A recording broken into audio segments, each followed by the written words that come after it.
Ոչ ոք իրավունք չունի Արցախի ժողովրդի ճակատագրի վերաբերյալ որոշումներ կայացնել առանց մեր կարծիքը հաշվի առնելու։ Մենք պետք է լինենք մեր ճակատագրի տերն ու տիրակալը, եւ մեր ձայնը պետք է լսված լինի եւ կարևորագույն լինի այդ որոշումների կայացման հարցում։ Եթե ֆիզիկական ոչնչացման սպառնալիքի ներքո մենք լքել ենք մեր հայրենիքը, ապա դա չի նշանակում, որ մենք հրաժարվել ենք այնտեղ վերադառնալու մեր իրավունքից։ Վերադարձի իրավունքը ինչ որ ակկատար երազանք չէ, հեքիաթային մի պատում չէ, այն իրավունք է։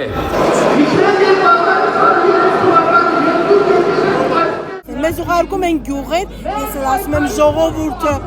ժվոյ շիտ չէ էլի հասկանում եք թշնամու դեմ ուրիշ պաշտպանություն ա լինում, դու մեզ угարկում ես դեղ որպես ինչ, тем более по Женевской конвенции люди, которые избежали войны, их не имеют права отправлять снова на пас. Ничего, что я перешла на русский язык. Ասում եմ գնացեք աշխատեք, հիմա որտեղ դիմում ես աշխատանքի համար, ասում եմ մինչև 35 տարեկան մարդկանց ենք վերցնում աշխատանքի։ Ինչ աշխատանք ես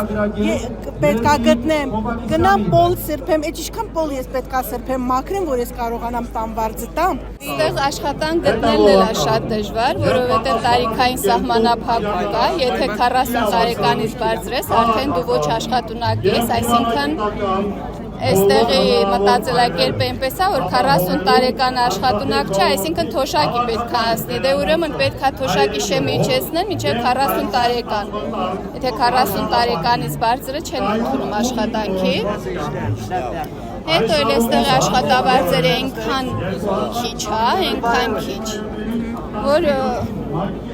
չես կարա էլի ասենք օրվա երեխաների ուտելիքի հարցը լուծես դրանով։ Մեզ փորձում են համոզել, որ սա ստամոքսակռիվ է։ Մարդկանց մեջ տարբեր տեսակի թեզեր են լցնում, այնինչ սա ստամոքսակռիվ չէ։ Եթե 40+10 դադարում է, մարդիկ հայտնվում են դրսերում, ինչ պետք է անեն, հացնում են։ Ստիպված է լինելու մեծ մասը արտագաղթել։ Բնակապահովման ծրագրից նախ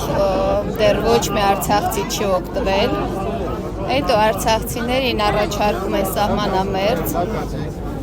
ինչը որ մենք 30 տարի ապրել ենք սահմանամերձ, հիմա մազապուրձ եկած, պետք է նորից սահմանամերձ գնանք, ինչի համար։ Ես օրինակ իմ անձնական կարծիքը այն է, որ ոչ թե ծրագիր է առաջարկեն, այլ բոլոր արցախցիներին բնակարանով, հենց անմիջապես բնակարանով ապահովել։ Ոչ թե տան 10 միլիոն, ու այդ 10 միլիոնը սառեցվի դնի բարձի տակ, որովհետև հիմա 10 միլիոնով չես կարա հավի բուն առնես։ Մենք ուզում ենք ապրել մեր մեծ հայրենիքում, մեզ ոչ մեկը իրավունք չունի զրկել դրանից, առանց այն էլ 40+10-ի պայմաններում շատ մարդիկ ստիպված էին հեռանալ, հիմա առավել ևս դա ակտուալ է, չենք թողնելու, որպեսզի դուք ձեր կեղտոտ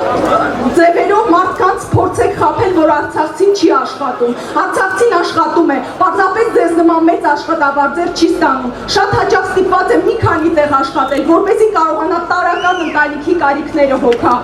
Դուք տեսել եք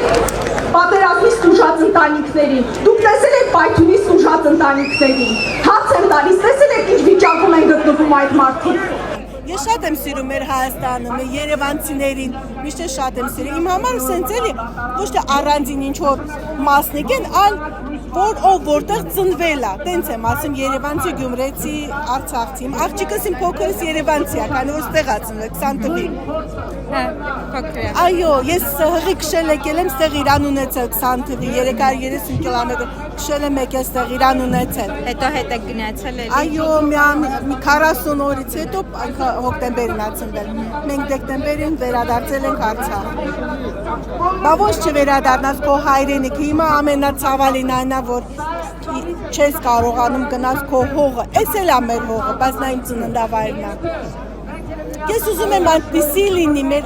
այս մարդիկ սեղ հավաքվել են, քանի որ իրոք ապրելից կմնան դրսում։ ոչ մի իրանք եկամուտ չունեն, այդ փողերը տալիս եք, այդ չինչին գումարը տալիս են, այնքան արտասահմանից պետությունները փող են տվել, բայց այդտեղ միշտ ասում են պետ բյուջեից է, Համաձայն եմ ինչ որ մի գումար կարող է պետ բյուջեից էլ, բայց նման ձև ասելով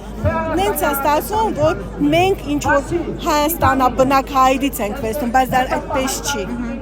Լավ, դե կներեք կարող է խարմարը խոսացել, ինչպես շնորհակալություն, որ եկել եք, որ լսել եք։